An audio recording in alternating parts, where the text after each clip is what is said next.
उम्मीद करता हूँ कि आप सभी अच्छे होंगे। आज हम लोग देखेंगे 20 के दांत से जितने भी ऑब्जेक्टिव क्वेश्चन हैं उन सभी को एक नज़र देखेंगे, ठीक है, ताकि एग्जाम में आए तो किसी प्रकार कोई भी दिक्कत नहीं हो बनाने में। इससे पहले हम 20 के दांत से जो भी है लेखक परिचय और ये कहानी जो है इसका एक संक्षिप्त वीडियो बना कर डाल चुके हैं। आप लोग प्ले लिस्ट में जाकर उस वीडियो को में जाकर अच्छे से देख लीजिएगा, ठीक है। तो देखेंगे एक एक करके क्वेश्चन देखेंगे। इसमें पहला क्वेश्चन कह रहा है आपका कि 20 के दांत शीर्षक जो कहानी है 20 के दांत शीर्षक कहानी की जो है कहानीकार कौन है, ठीक है। तो पहला आपका क्वेश्चन क्या है, 20 का जो दांत जो कहानी है इसके शीर्षिकार कौन है, इसके शीर्षिकार कौन है आप बताइए। इसके शीर्षक मोहन राकेश है या कमलेश लिसोर है या प्रेमचंद है या नलिनी मिर्चन शर्मा था। जो इस कहानी के जो लेखक है वो कौन है, नलिनी मिर्चन शर्मा। इस कहानी के लेखक कौन है, नलिनी मिर्चन शर्मा, ठीक है। अगला क्वेश्चन देखेंगे, कह रहा है कि गिरधर लाल कौन है, गिरधर लाल कौन है। जो इस कहानी में बताया गया कि गिरधर लाल का रोल है, इस कहानी में वो कौन है, कासू के पिता, मदन के पिता, रजनी के पिता या फिर शेफाली के पिता। तो वो जो है किसके पिता रहते हैं, तो वो मदन के पिता रहते हैं, ठीक है। क्वेश्चन नंबर 3 देखेंगे, कह रहा है क्वेश्चन 3 कह रहा है मदन ने कासू के कितने दांत तोड़े थे। मदन जो था वो कासू के कितने दांत तोड़े हुए थे, मदन जो था वो कासू के कितने दांत तोड़े थे, 3 दांत, 1 दांत, 2 दांत या 4 दांत। तो जो मदन रहता है वो कासू के कितने दांत तोड़ता है, 2 दांत तोड़ता है। कितने दांत तोड़ता है, 2 दांत तोड़ता है। क्वेश्चन नंबर 4 देखेंगे। क्वेश्चन नंबर 4 का रहा है नलिनी विलोचन शर्मा के माता जी का क्या नाम रहता है। जो नलिनी विलोचन शर्मा हम बताए हुए जो लेखक परिचय उसमें माता का और पिता का नाम बताए हुए थे। इसमें जो नलिनी विलोचन शर्मा का माता जी का नाम क्या रहता है, पद्मावती शर्मा, कलावती शर्मा, रत्नावती शर्मा या फिर इंद्रावती शर्मा। तो जो उनके माता का नाम रहता है क्या रहता है, रत्नावती शर्मा रहता है। क्या रहता है, रत्नावती शर्मा रहता है, ठीक है। ये 4 क्वेश्चन हो गया। आगे देखेंगे, आगे क्वेश्चन कर रहा है आपका 5 नंबर क्वेश्चन को देखेंगे, एक एक क्वेश्चन को अच्छे से देखेंगे। 5 नंबर आपका क्वेश्चन कर रहा है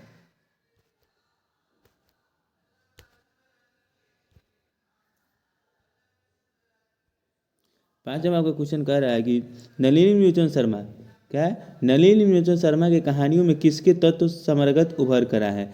जो ये कहानी जो है 20 के दांत, इसमें किसके जो है ये किसके कहानियों में तत्व समग्रता उभर कर आए हैं। तो मनोवैज्ञानिकता, राजनीतिकता, मनोवैज्ञानिकता, सामाजिकता या इनमें सभी।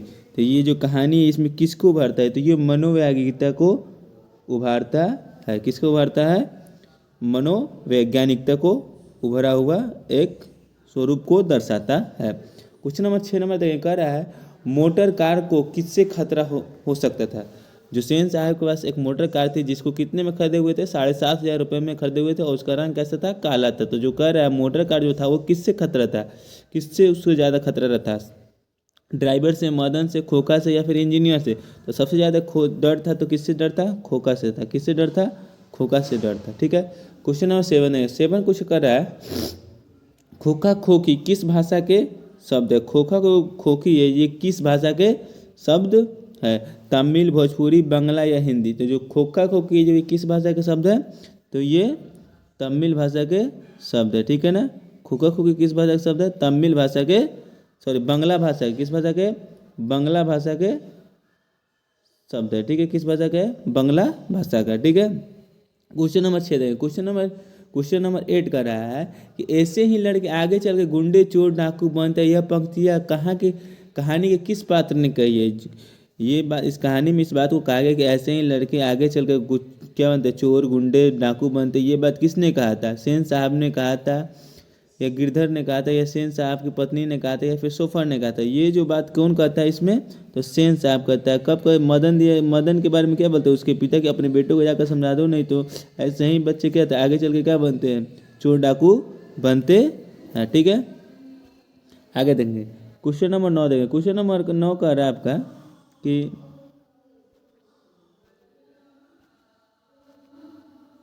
क्वेश्चन नंबर 9 कह रहा है आपका कि खोखा खोखी का अर्थ क्या होता है। खोखा खोखी का अर्थ क्या होता है? तो खोखा खोखी का क्या अर्थ होता है? बच्चा बच्ची, बाबा दादा, भाई बहन, चाचा चाची। तो खोखा खोखी का क्या अर्थ होता है? बच्चा बच्ची होता है। क्या होता है? बच्चा बच्ची होता है। ठीक है, क्वेश्चन नंबर 10 नंबर देंगे। कह रहा है खोखा का क्या नाम है? खोखा, इस कहानी में खोखा का और क्या नाम रहता है? किसू रहता है, कुसू रहता है, कासू रहता है या केसू रहता है? तो खोखा को प्यार से क्या कहते थे? कासू कहा जाता था। सेन साहब क्या कहते थे? कासू कहते थे। क्वेश्चन नंबर 11 देखेंगे। क्वेश्चन नंबर 11 कर रहा है विष के दांत कैसी कहानी है? सामाजिक है, ऐतिहासिक है, धार्मिक है या मनोवैज्ञानिक है? तो विष को जो दांत है ये कैसी है कहानी? एक मनोवैज्ञानिक कहानी है। कैसी कहानी है? एक मनोवैज्ञानिक कहानी है। ठीक है, क्वेश्चन नंबर 12 देंगे। सेन साहब अपने पुत्र, सेन साहब जो है अपने पुत्र को क्या बनाना चाहते थे? ये भी बताया हुआ इस वीडियो में। तो क्या बताया? बिजनेसमैन या इंजीनियर बनाना चाहते हैं, वकील या प्रोफेसर या डॉक्टर। तो वो क्या बनाना चाहते थे अपने पुत्र को? बिजनेसमैन या फिर इंजीनियर बनाना चाहते थे। ठीक है, क्वेश्चन नंबर देखेंगे 13। क्वेश्चन नंबर 13 आपका कह रहा है कि मदन अक्सर किसके हाथों पिटाता था? मदन जो था अक्सर किसके हाथों पिटाता था? माता के, सेन साहब, खोखा के या पिता थे? तो जो मदन किसका पुत्र था? तो गिरधरलाल के पुत्र थे। वह क्या उन्हीं से पिता रहता था? तो जो मदन था अक्सर किसके हाथों पिटाता था? अपने पिता के हाथों पिटाता था, जिसके पिता का नाम क्या रहता है? गिरधर लाल रहता है। क्वेश्चन नंबर 14 देखेंगे। क्वेश्चन नंबर 14 कह रहा है ननिल मिचल शर्मा के पिता का क्या नाम रहता है? जो ननिल मिचल शर्मा जो रहते हैं उसके पिता का नाम क्या रहता है? पंडित रामावतार शर्मा, पंडित कृष्णावतार शर्मा, पंडित मृत्युंजय शर्मा, पंडित दशावतार शर्मा। तो उनके पिता का नाम क्या रहता है? पंडित रामावतार शर्मा। और माता का नाम रत्नावती शर्मा रहता है। ठीक है, क्वेश्चन नंबर 15 देखेंगे। कह रहा है सेन साहब ने किसे फटकार लगाई थी? सेन साहब जो थे वो किसको फटकार लगाते हैं?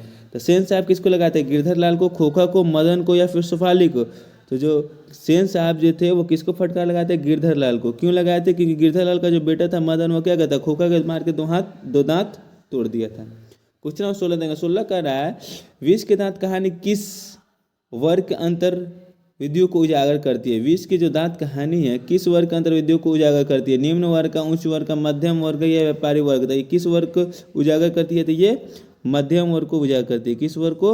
मध्यम वर्ग को उजागर करती है। क्वेश्चन नंबर देंगे, क्वेश्चन नंबर देखेंगे हम 17। कितना? 17 कह रहा है कासू मदन के साथ किस खेल में शरीक होना चाहता? जो कासू जो था वो मदन के साथ कौन से खेल में शरीक होना चाहता था? फुटबॉल के खेल में, हॉकी के खेल में, बैडमिंटन के खेल में या फिर लट्टू के खेल में? तो किस खेल में शरीक होना चाहता था? वो लट्टू के खेल में। किस खेल में? लट्टू के खेल में शरीक होना चाहता था। ठीक है, इसी तरह आगे क्वेश्चन देखेंगे। क्वेश्चन नंबर 18 देखेंगे। क्वेश्चन नंबर 18 आपका कह रहा है कि सेन साहब किसके बैंक से ऐंठ कर रह गए? यानी सेन साहब जो थे एक बात किसी ने कही थी कि मैं चाहता हूं कि मेरा बेटा क्या बने? सिर्फ नेक इंसान बने, और इस बात को सुनकर ऐंठ कर रह गए। तो ये बात किसने कही थी?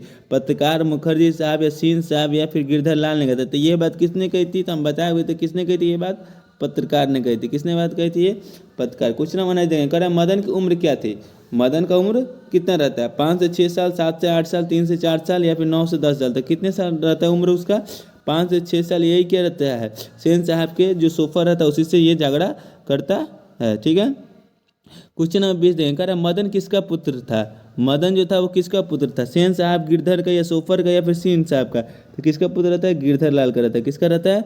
गिरधर लाल का। क्वेश्चन नंबर 21 देखेंगे। कह रहा है नलिन मोचन शर्मा पटना विश्वविद्यालय के हिंदी विभाग के अध्यक्ष कब बने? नलिन मोचन जो शर्मा थे ये पटना विश्वविद्यालय के अध्यक्ष कब बने थे? हिंदी में कब बने हुए थे? ये 1959 में बने हुए थे। कब बने थे? 1959 में। क्वेश्चन नंबर 22 देंगे। कह रहे हैं नलिन मोचन शर्मा का जन्म कहाँ हुआ? नलिन मोचन शर्मा का जन्म कब हुआ?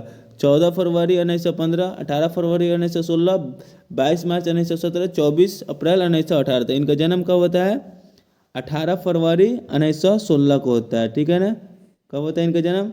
18 फरवरी 1916 को होता है। कहाँ होता है? बद्रा घाट, पटना में होता है।